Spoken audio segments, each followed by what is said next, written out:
वंदे लोकतिलकं सातत वार्ता विभूषणं अमर कृत्युच्चारणं प्रबुधं लोकजीवनं प्रणय प्रमत जागदीपनं वंदे जीवन जीवनं सत्पुरुषोत्तम।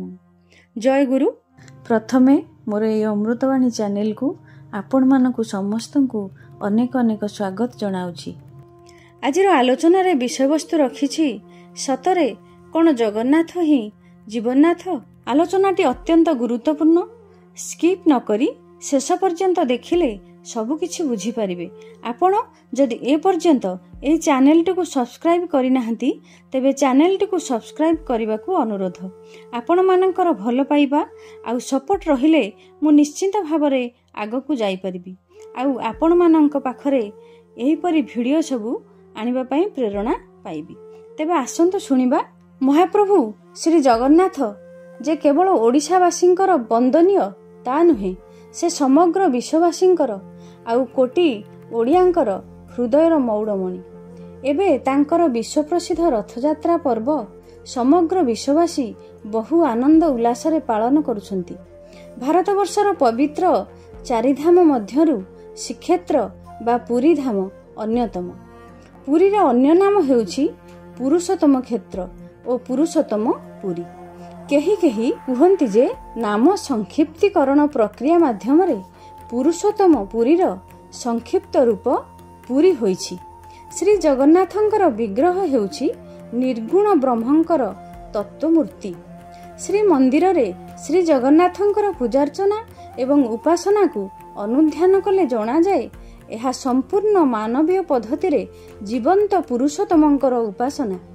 तेणु जगन्नाथ संस्कृति हेउछि पुरुषोत्तम परंपरार संस्कृति, जेउथिपाई नीलाचल को पुरुषोत्तम क्षेत्र बोली कहा जाए। श्री जगन्नाथंकर उपासना हेउछि पर्यायी पुरुषोत्तमंकर आराधना। प्रतिवर्ष आषाढ़ मास शुक्ल पक्ष द्वितीया तिथि रे रथयात्रा अनुष्ठित हुए। कहा जाए रथे च वामनं दृष्ट्वा पुनर्जन्म न विद्यते, अर्थात रथ उपरे श्री जगन्नाथंकु जदि केही दर्शन करे तार समस्त पाप क्षय हो जाए आउ से पुनर्जन्मरु मुक्ति पाए। एठारे श्री जगन्नाथ न कुहा जाई वामन कुहा जाइछि। आमे जानू दशावतार मध्यरु वामनावतार अन्यतम, जे कि रक्त मांस संकुल जीवंत पुरुष। अतएव आमे माने बिना संदेह रे कहि परिबा कि श्री जगन्नाथ वामन बा पर्यायी पुरुषोत्तमंकर प्रतीक।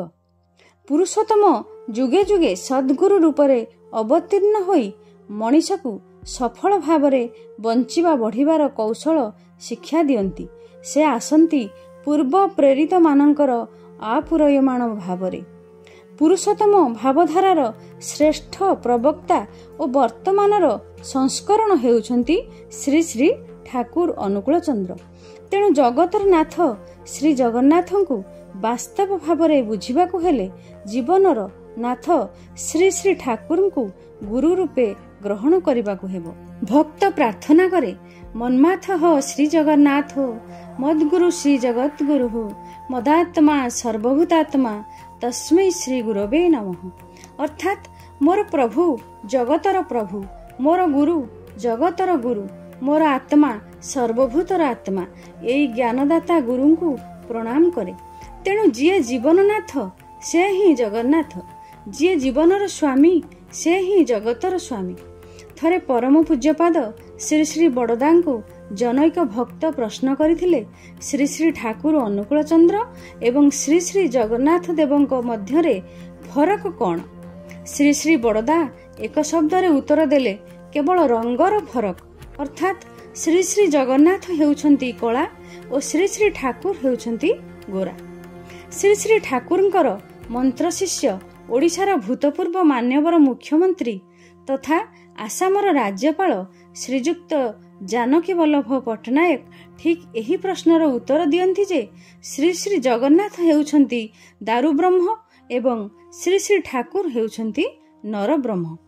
श्री श्री जगन्नाथ देवंकु तांकर भक्त माने पुरुषोत्तम संबोधन करंती आउ श्री श्री ठाकुरंकु मध्य तांकर भक्त माने पुरुषोत्तम संबोधन करंती।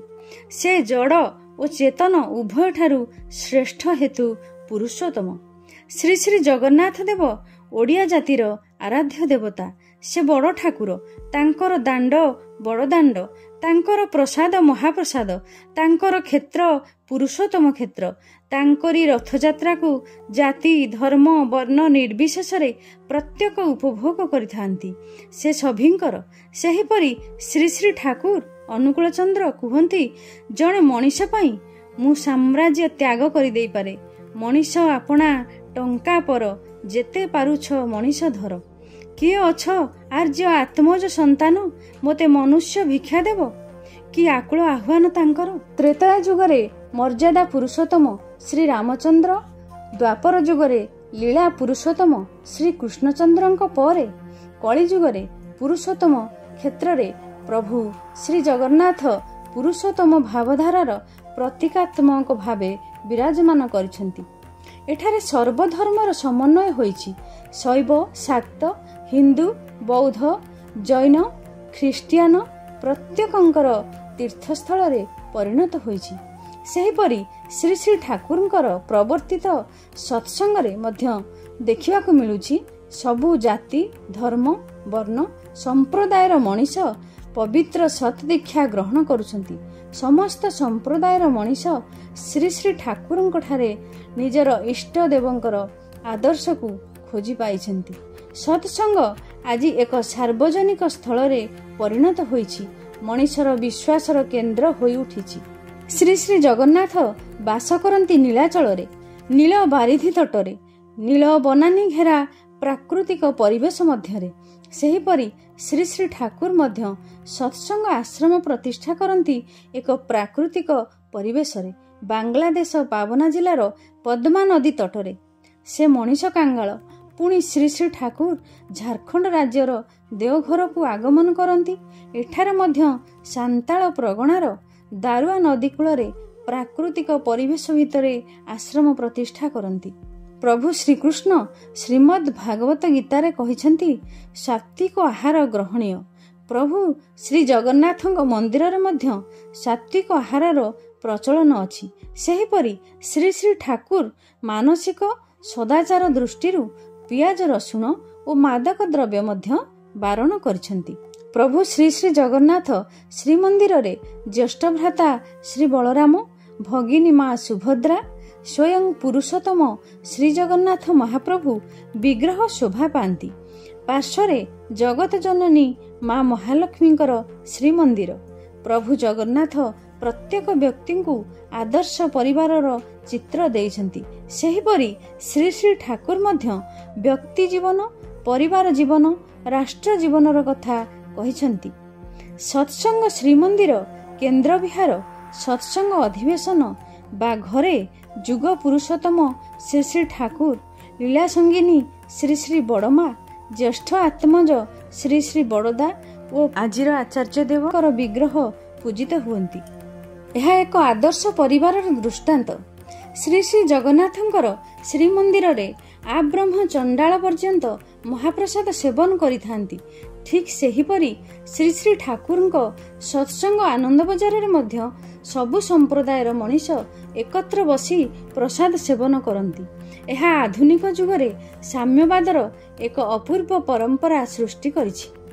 ଶ୍ରୀ ଶ୍ରୀ ଜଗନ୍ନାଥଙ୍କର ମୁକ୍ତିମଣ୍ଡପ ଆଉ ପଣ୍ଡିତ ସଭା ସମସ୍ତ ସନ୍ଦେହ ମୋଚନ କରନ୍ତି।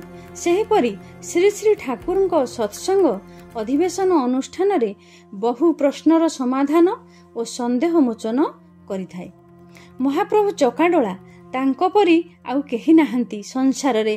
ତାଙ୍କର କେଡ଼େ ସୁନ୍ଦର ଗୋଲ ଦିବ୍ୟ ନେତ୍ରରେ ଚାହିଁ ରହିଛନ୍ତି ପ୍ରଭୁ। ତାଙ୍କର ପଲକ ପଡ଼େନି। ଅପଲକ ନେତ୍ର ଅର୍ଥାତ୍ ସେ ଚିର ଜାଗ୍ରତ। ସେ ଶୋଇପଡ଼ନ୍ତି ନାହିଁ।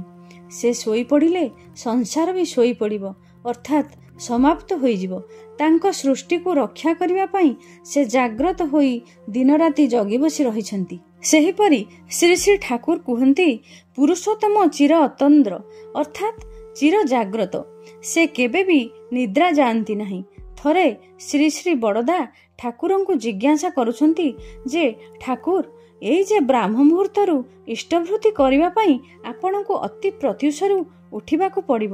ଆପଣଙ୍କୁ ବହୁତ କଷ୍ଟ ହେଉଥିବ। ସେହିଦିନ ଶ୍ରୀ ଶ୍ରୀ ଠାକୁର ମୃଦୁ ହସି ଦେଇ ଭକ୍ତଶ୍ରେଷ୍ଠ ଶ୍ରୀ ଶ୍ରୀ ବଡ଼ଦାଙ୍କୁ କହିଥିଲେ କି ମୁଁ କେବେ ବି ଶୋଇ ନଥାଏ।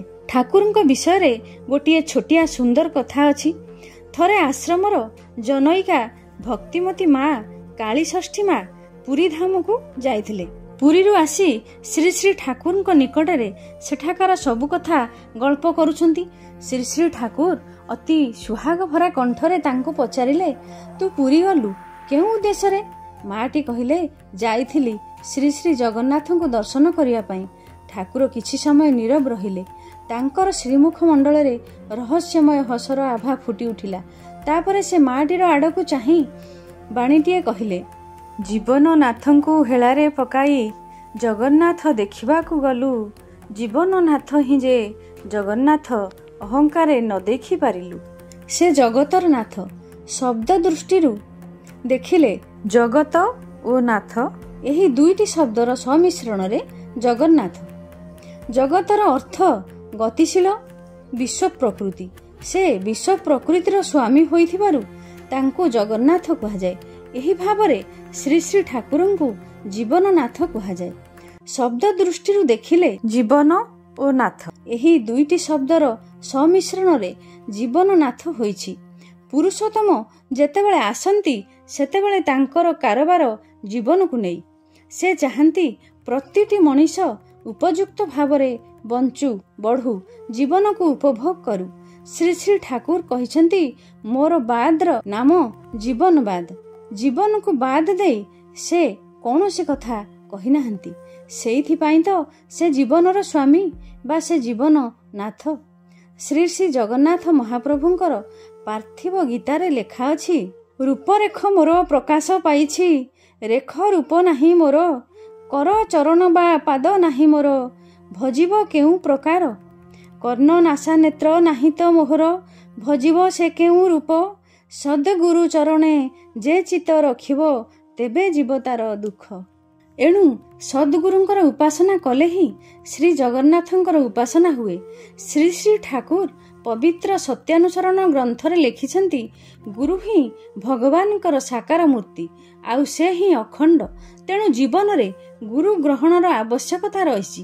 ଗୁରୁ ବା ସଦ୍ଗୁରୁ ହେଉଛନ୍ତି ସିଏ ଯିଏକି ହାତ ଧରି ଚାଲିବାର କୌଶଳ ଶିଖାଇ ଦିଅନ୍ତି, ଆଉ ତାଙ୍କ ସହିତ ଯୁକ୍ତ ହେବାର ବିଧାନ ହେଲା ସତ୍ ଦୀକ୍ଷା। ତେଣୁ ମହାନ ଜଗନ୍ନାଥ ସଂସ୍କୃତିକୁ ବାସ୍ତବ ଭାବରେ ବୁଝିବାକୁ ହେଲେ ଯୁଗ ପୁରୁଷୋତ୍ତମ ସଦ୍ଗୁରୁ ଶ୍ରୀ ଶ୍ରୀ ଠାକୁରଙ୍କ ଭାବଧାରାରେ ଅନୁପ୍ରାଣିତ ହୋଇ ତାଙ୍କ ପ୍ରଦର୍ଶିତ ମାର୍ଗରେ ଜୀବନର ପ୍ରତ୍ୟେକ କର୍ମକୁ ନିୟନ୍ତ୍ରିତ କରିବା ହିଁ ସହଜ ଓ ସରଳ ପନ୍ଥା। ମୋର କଥା ଆଉ ଅଧିକ ଦୀର୍ଘ କରିବା ପାଇଁ ଚାହୁଁନି, କାରଣ ତାଙ୍କର କଥା କହି କେବେ ଶେଷ କରାଯାଇପାରେ ନା। ଆପଣମାନଙ୍କୁ ଆଉ ଥରେ ମନେ ପକାଇଦେବି ଚ୍ୟାନେଲଟିକୁ ସବସ୍କ୍ରାଇବ୍ କରିବା ପାଇଁ। ରହିଲି, ଜୟ ଗୁରୁ।